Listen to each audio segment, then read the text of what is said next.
Hello, welcome to the fourth episode of The Puppies Are Listening. I am Joanna, I'm Shri. and we have Bingo and Picoca.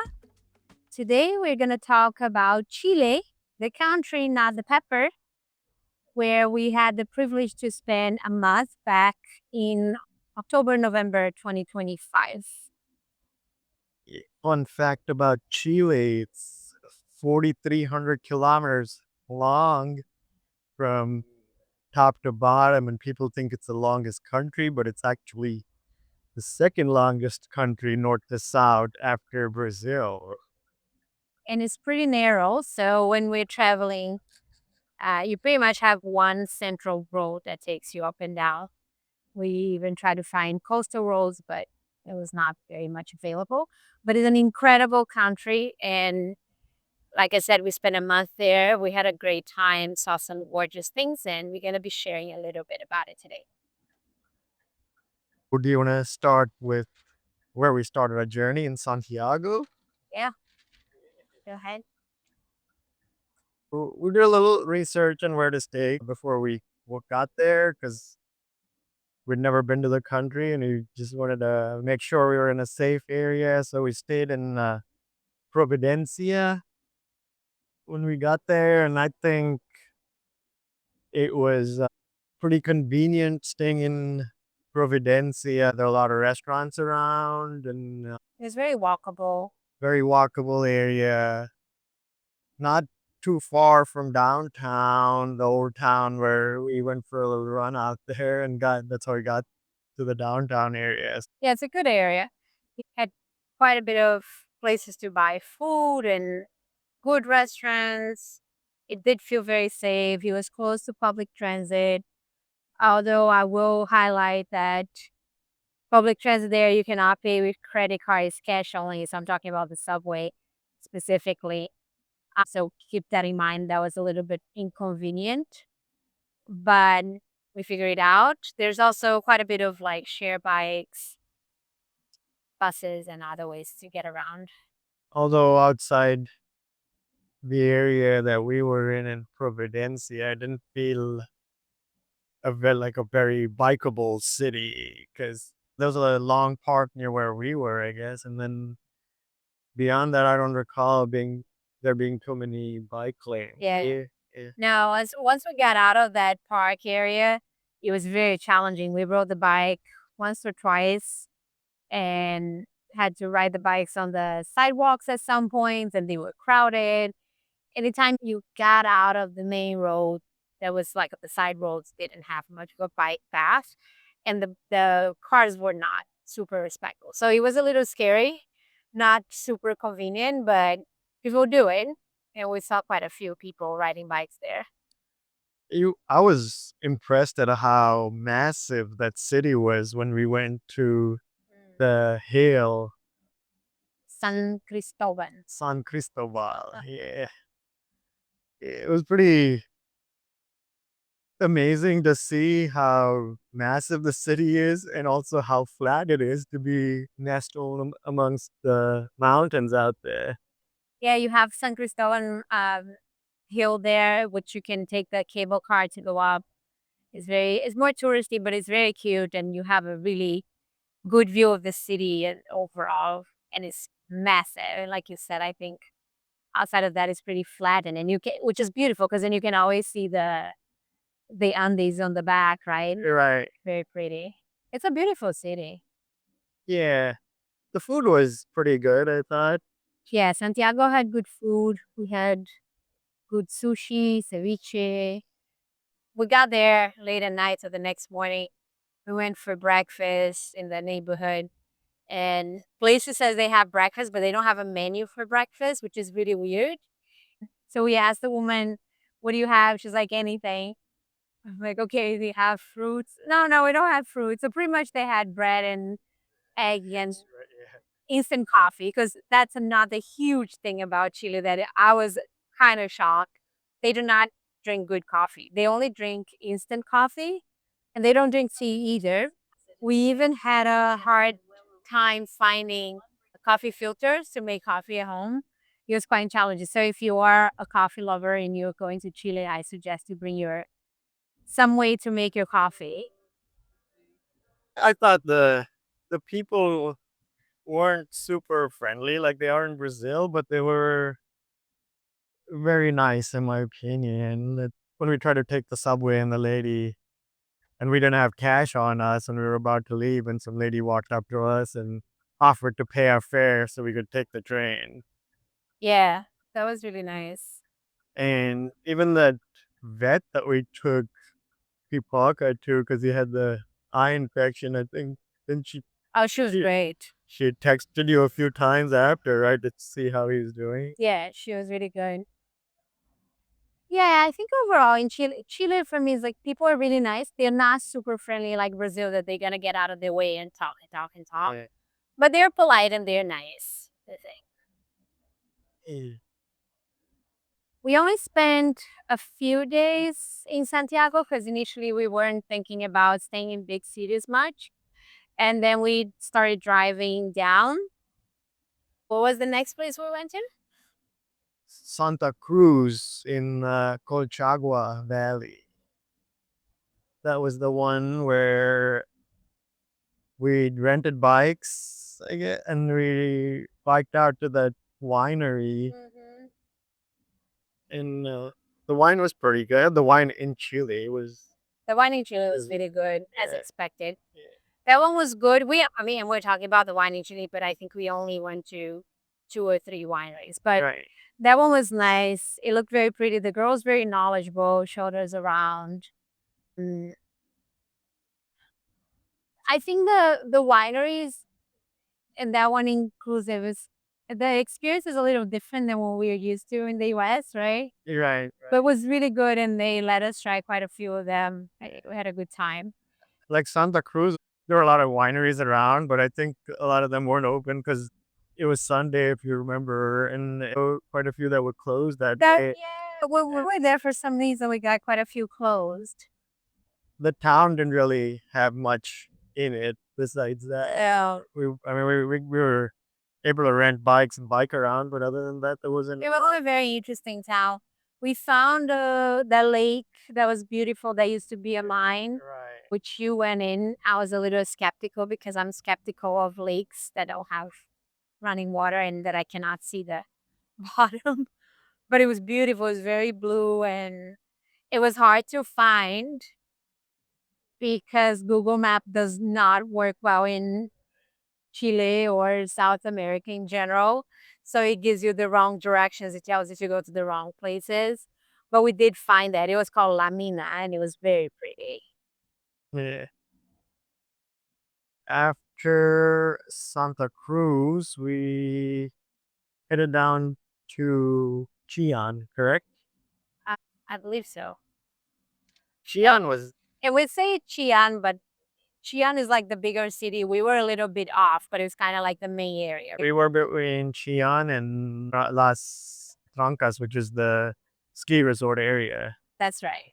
I thought that area they had some gorgeous waterfalls. I think every waterfall we went out to there was just breathtaking in its own way.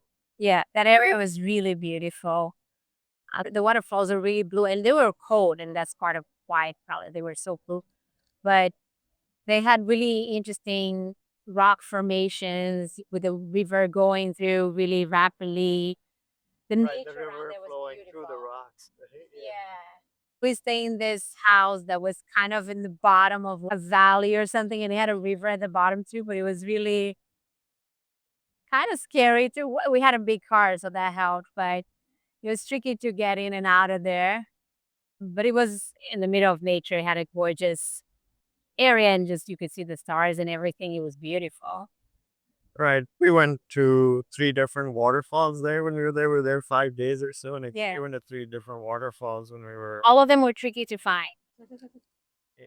We did. I think one thing with Chile, I would highly recommend, especially if you want to go see more nature, is to get a all-wheel drive Oh yeah. or a bigger SUV because I think some of them we probably wouldn't have made it to if it wasn't for the car that we had.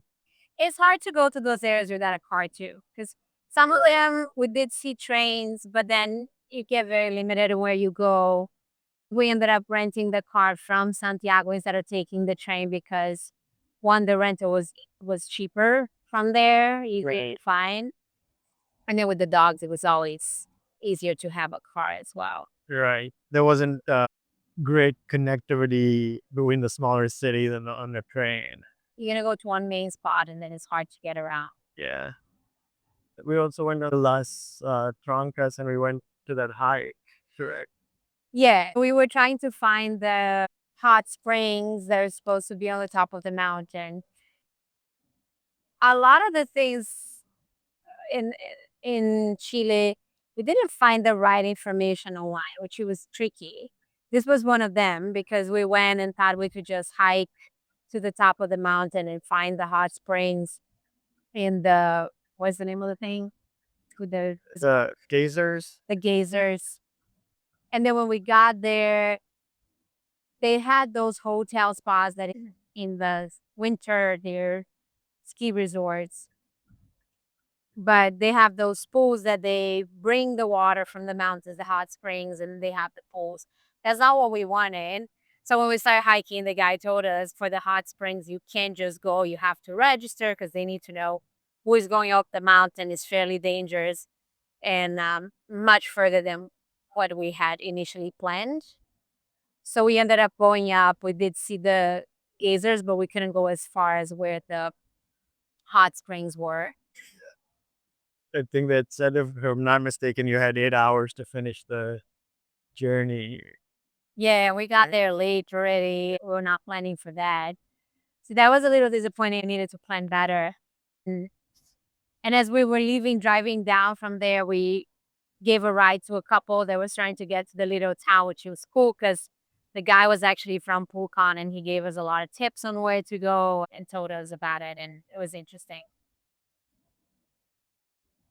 Las Trancas, you have like a little restaurant area that is more touristy, but they had really good restaurants. So we stopped and ate there and they had really good ice cream and all.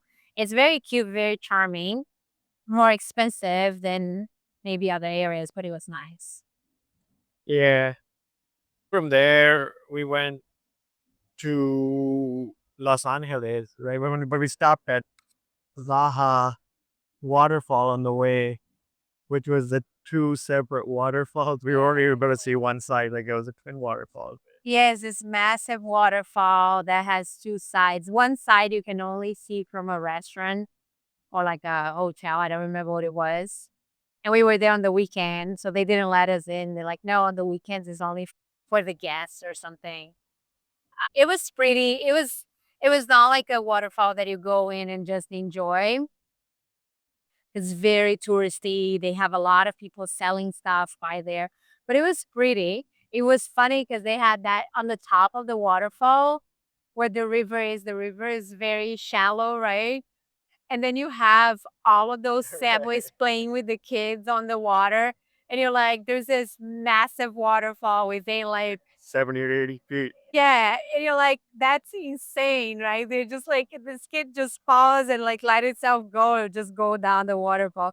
But it was kind of funny, and they had, like, food carts and other things there. It was a pretty area. It was a fascinating waterfall. I thought it was just massive, and but it was a very touristy area. That's Yeah. correct. One of those waterfalls that just by being closed, you're getting super wet. It's Yeah. from, like, the smoke coming out of the waterfall. It's called Las Lajas, right? Yeah.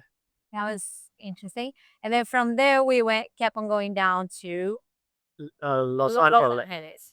And Los Angeles is more of like a stop place. Felt more like a smaller town, but nothing really interesting. I think you said we didn't do anything there, right? No, not much. I think we just went for a run, I Yeah. believe, and really not much. Just walked around that area. The house was nice, but the town, there's nothing There was that looked nothing. exciting in the town. I went to the public market, which was kind of chaotic, just to try to buy some food, veggies, and stuff, but it felt very chaotic. It wasn't a very interesting place. It was just a kind of middle point, so we wouldn't have driven a whole lot between. Chilean and Volcano.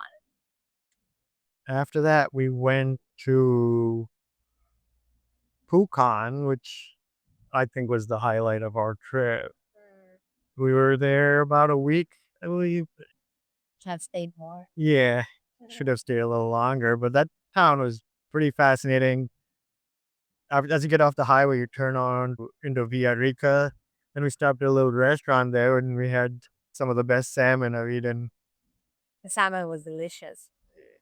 That was an area that was easier to eat. That was an area that had much more seafood. Although the food in Chile for me was a little bland, but that salmon was spectacular. That was one of the best. Other places that we went, I found it very difficult to eat because everything was meat. I was surprised given how much coast the country has, but everything was meat and we don't eat meat. So if you are vegetarian or vegan, you pay yourself, bring stuff to eat because not the easiest country to be a vegetarian or a pescatarian, like Right. surprisingly. But Villarrica was adorable. It's one of the places that we said we wanted to go back. It's like a little town by a huge lake, Lake Villarrica. Lake Villarrica, and it was beautiful. They had a place to run around the lake. They had a lot of little restaurants and stuff. It was very, very cute. They had little beaches along the lake, and it was black volcanic sand With the views of the volcano. with the views of the volcano on the side. It was gorgeous. And I want to clarify that this volcano is covered in snow because even when you asked me, do you want to climb the volcano? I was thinking about a volcano that I climbed in Guatemala. It was completely different. It almost looked like Mount Fuji, right? When you see pictures, it was a little bit like that. It was beautiful. Speaking of climbing the mountain, that was a That was a huge point of our trip and day. a humbling experience that lets you know that nature can turn on you at any minute. And remind us that we are no longer in our 20s. Well, in our defense, everybody had to turn back and leave the hike. So Yeah, it was. So let's make it, let's give it a background here. You go to the little town of Pucan, which is close to Villarrica, and they have those touristy little shops that sell you stuff, and they sell you the climbing to the volcano, the Villarrica volcan. And they're like, it's a medium kind of difficulty. It's not that hard, you know. Just come with your clothes, have a jacket, blah, blah, blah. And like, great. So then we hear people who like to hike and, you know, exercise, like medium is fine, we'll be fine. So you go the next day to test your clothes, and there's like all this equipment, and it's a little bit more than what the guy who sold you had told you. Like when they give you an ice picker, you're like, you're gonna have to use this. This is not a medium to easy difficulty, right? This is going to a different level. And then you show up in the morning at 6 o'clock in the morning to go. In our case, they didn't have the jackets that they said they would have. They didn't think I should go with the jacket that I had because it was the only jacket I had because it was a little longer. So there were like different things. yeah, The preparation, the expectation created was a little bit different than what it was. and they give you a 5 minute tutorial on how to use an ice pick. If you fall, you gotta do this, carry this way so you don't hurt your hand, right? It's kind of like that. And it gets really cold. We were in mid season, but I would imagine that even in the summer, it can get cold because you're going pretty high, and it's a mountain that has, I think, is forever snow. It's just there all year long. I don't think it's you're going very high, but the route is pretty treacherous, I would call it. Because it winds a lot, and then you have to walk across the ice at parts. And for us, it went from a sunny, clear, sunny day to being 50 kilometers an hour. wind with no visibility. We started climbing this mountain at around 7 o'clock in the morning. By the time we got to a quarter of it, I would say that a quarter of the people had given up Right. and gone back. We continue, and aside from the difficulty of climbing, the weather changed and it started snowing more and the winds were very heavy. And at some points you were climbing a pretty steep area and you're going sideways, kind of like leaning against the mountain, and the wind is blowing from the other side, like on your face, that there's no hurts your face. It it's exhausting. And wind for me, part my personal thing is wind really takes my energy. I get really tired. And it got to a point that I kept on going and going. And the guide said, I think you need to turn around. We were very close to the top. So it was pretty heartbreaking. More than half of the people had gone back already. And you crazy with the your socks going down the shoes and like your entire ankles just burned from the shoes. That was insane. So I humbly said yes, and I went down almost crying because it's uh, it's humbling, and I'm not used to giving up on hikes. I think I take pride in my physical abilities to climb and hike and things like that. But by the time we start going down, we could not see anything beyond our feet. The person that was helping us was very scared because it was dangerous. You're literally not seeing anything beyond your feet. And if you fall, you don't know where you're going to fall. By the time we got down, we couldn't lift our legs anymore. It was hurting so bad. And I would say that that night, my vision just went cloudy and I thought I was going to get blind because I took the sunglasses out because it was so much going on and I couldn't see. I was like, maybe I shouldn't have taken the sunglasses out. I'm going to go blind. But I was so exhausted and I had 4 pain medicines on me because I couldn't fall asleep, that I just said I'll deal with it tomorrow. And thankfully, I did not go blind, but it was very intense. It was beautiful. I am really glad we did. It was quite the challenge. Nobody got to the top because within less than 5 minutes that we turned around, the guides decided that everyone needed to turn around because it was getting very dangerous. So nobody really finished, but I'm still glad we did. So Yeah, it was a great experience, but the recommendation is that when they say medium level hike, it's not. It it's was extremely hard. I'll also say that we had in our minds, we're like, we go hiking all the time. And then when we finished, we realized that we hadn't been hike like long hikes in at least 2 years because we were living in Ontario for a year and a half and we didn't hike at all there because they don't have that. So we were a little delusional in our thinking of how prepared we were. But it was fun. It was fun. The other thing was the mountain itself is just under 2,900 meters, and we thought that would be pretty easy to get to the top of when Which is not. clearly it wasn't. And I was looking forward to going down on they have like a little thing that you sit on and you can just lie down, but it depends on the weather. And of course, we were not able to do that. That would have been fun. Oh, right. They had the little sled that they Yeah. gave us that we could sit on, which is excess weight in the end that I we know. probably could have done with that. But there were other gorgeous things to the town too. Like there was that one waterfall you went to, which is almost looked like an enclosed bowl and way to climb down, and it Yeah. felt like it had its own microclimate in there. It was gorgeous. They had a lot of beautiful waterfalls and just nature in general in that area. And then they had the hot springs that we got to go to the hot springs in that area. Yeah, we went to Termas de Wifi. We stayed. Yeah, we went there twice, right? Yep. Yeah. We went before and after the climb. Those are some good hot springs to go to because they weren't as didn't look as touristy as the others did, and they were a little out of the way. They were more rustic, but they were nice. They were clean and they had everything. I really enjoyed it. And it was beautiful. And they had the river right there. Right. There was only one access, but you could literally just get out of the hot spring and get into the freezing river and go back. It was really nice. Yeah.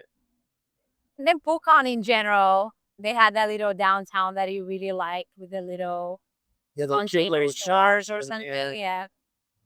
Good bakery, good pie place, really good chocolate place.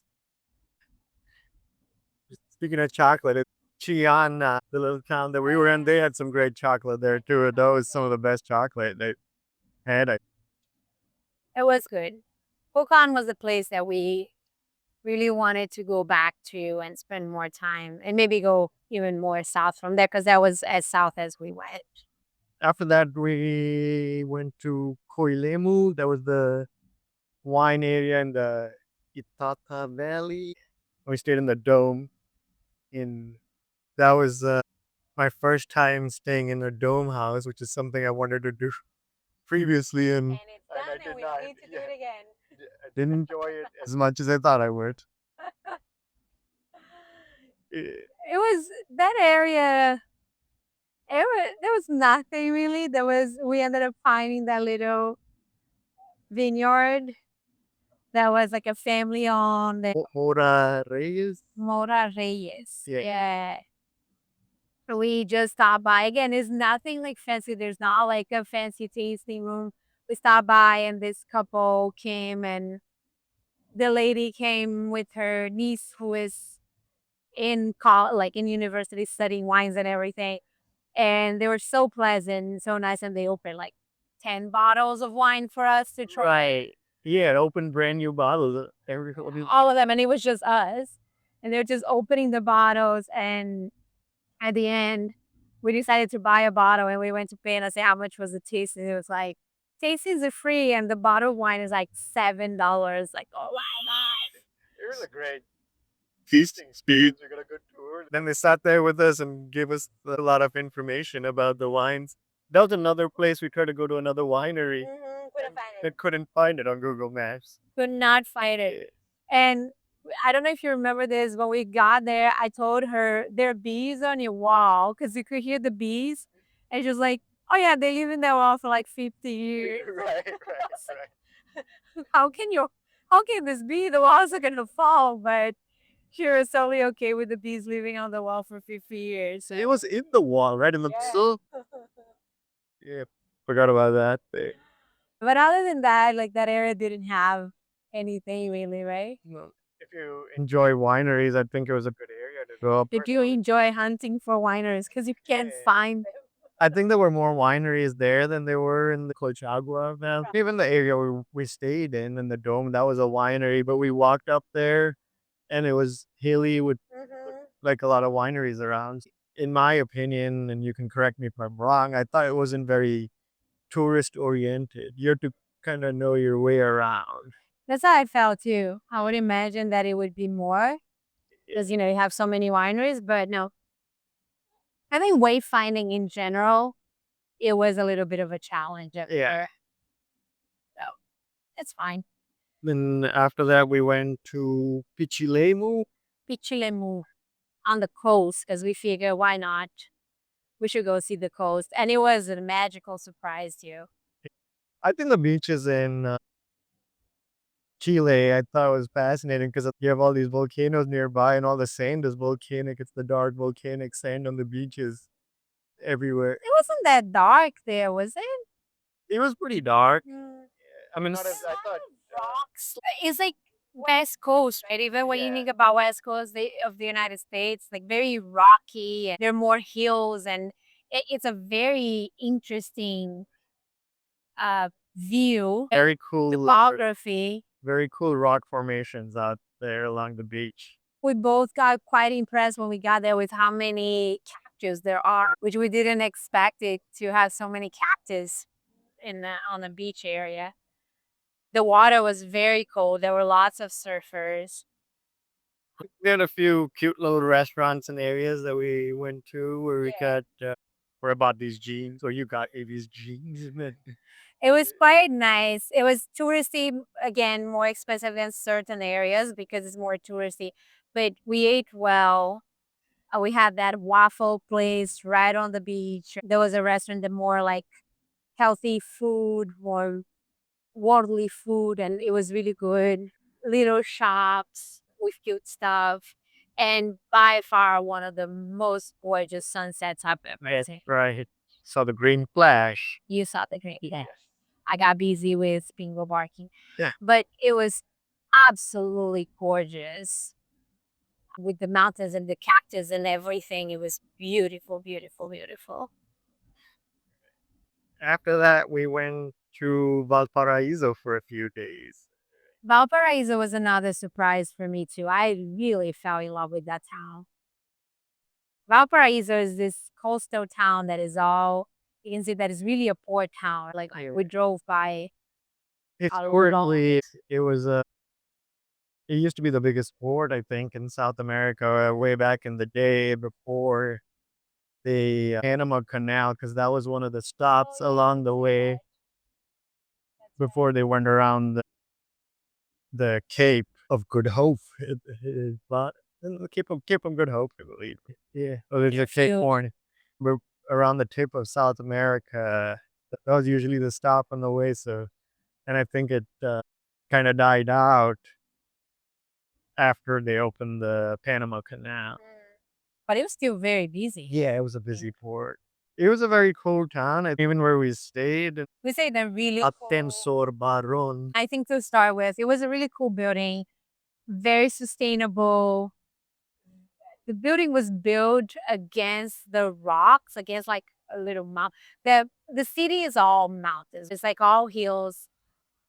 I looked at it and I was curious on how do they do land division because the houses are almost built on top of each other because it's so inclined.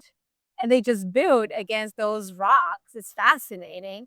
Right, even the building we were in wasn't it the old hospital that they It used to be a hospital, and then a portion of it. What the guy told us was that the guy that works there told us that they were supposed to renovate the hospital into the new construction, integrated. But during construction, a portion fell. So they just had to rebuild a new one that looked like the old one. Our apartment was on the 12, 11, 12th floor or something. Right. But if you look from the street, it was actually like the second floor Right. because it started from street down. So the first floor was almost at the bottom of the hill.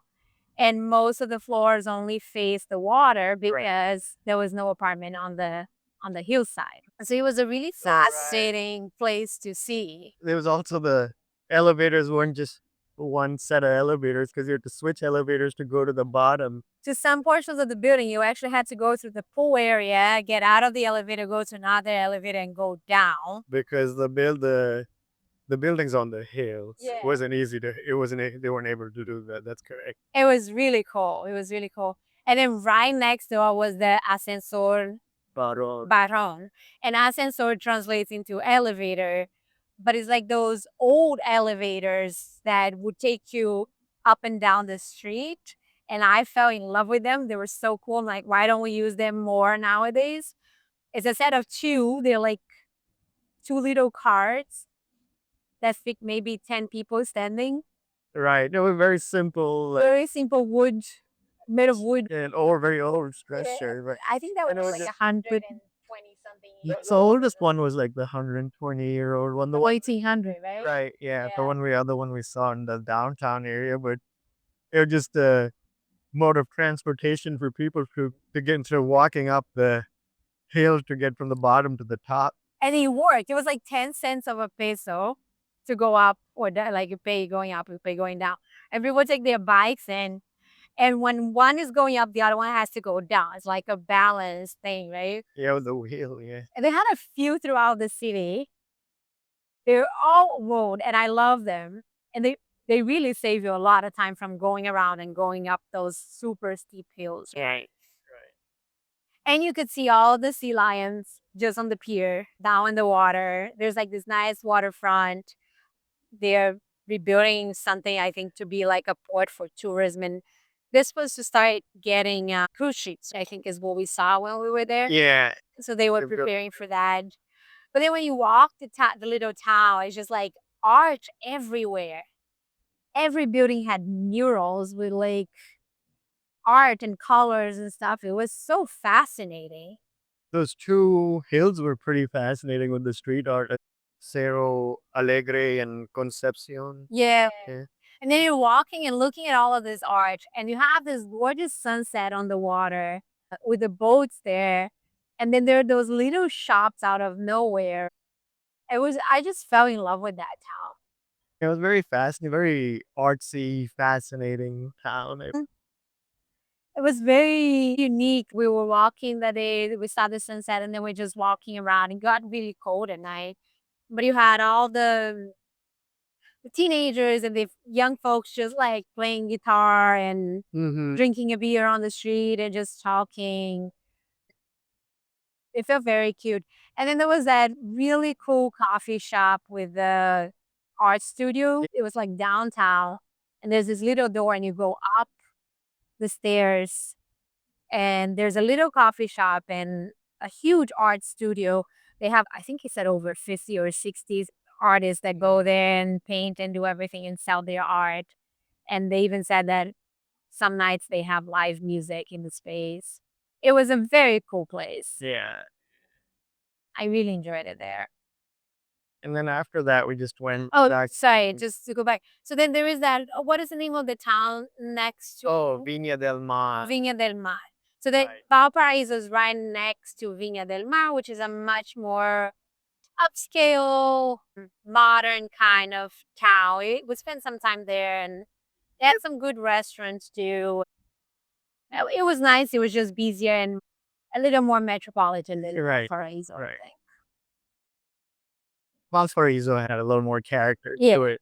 for me too. I think it was more charming. Or after that, we just went back to Santiago. Santiago and flew back, right? And that was the other thing was that you stayed in a different area, and it was a different experience. It's pretty interesting. The I guess you want to call it diversity in the city in a way. Inequality. In the quality. That second time, we were like, oh, we just need a place so we can shower because we need to go to the airport anyways at like 1 o'clock in the morning. So it's not like we're staying in a place. But it was a very different area, and we went to try to like wash the car and do everything right. And we saw a different side that I think it showed a little bit more of the inequalities in Chile that if you just go and stay in Providencia, it feels like, oh, Chile is great. It's a very, there's no poverty, Right. which is not real. Even the downtown area where we went to the central market out there was very Yeah, different from being in Providencia. yes. Do you have any final thoughts about Chile? I think it's awesome. It's a difficult country to see everything. You and I talked about going back because we didn't go to the desert. We would like to go more to the south. We didn't go to Patagonia and all of that. But because it's such a long country, it's hard to see. But it's totally worth it. There is beauty everywhere.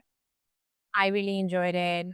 You really have to plan like a trip when you go there because it's not easy getting from one place to the other. It Yeah. feels like Santiago is the big hub, and if you wanted to go north and south, you got to really plan on Yeah, in you how can you want to do drive, this. but for us it was more difficult because of the dogs. And I like the driving because you get to see unique things on the way. Like those fields with the yellow I was going to say flowers. that. Like everywhere we drove, the more south, there were those fields, like huge fields with all yellow flowers, and it was beautiful. Thought it was, if I'm not mistaken, it was in like the rapeseed oil. Yeah, I Yes. think so. Yeah. And things that you wouldn't think otherwise, and you can stop and try like food carts on the way. It gets to be more unique, but it's not an easy country to see everything. But it was awesome. I wish we had stayed more. The strawberries were cheap. Oh yeah, that's right. Got 6.5 kilos of strawberries for $5. Yeah, that was good. I think the other strange thing for us was the no leash Oh, yeah. dogs. They seem to not believe in leashing their dogs, which is terrible because they also don't train the dogs. But all the dogs were just leash free around, which is terrible for us too because our dog doesn't do well with that.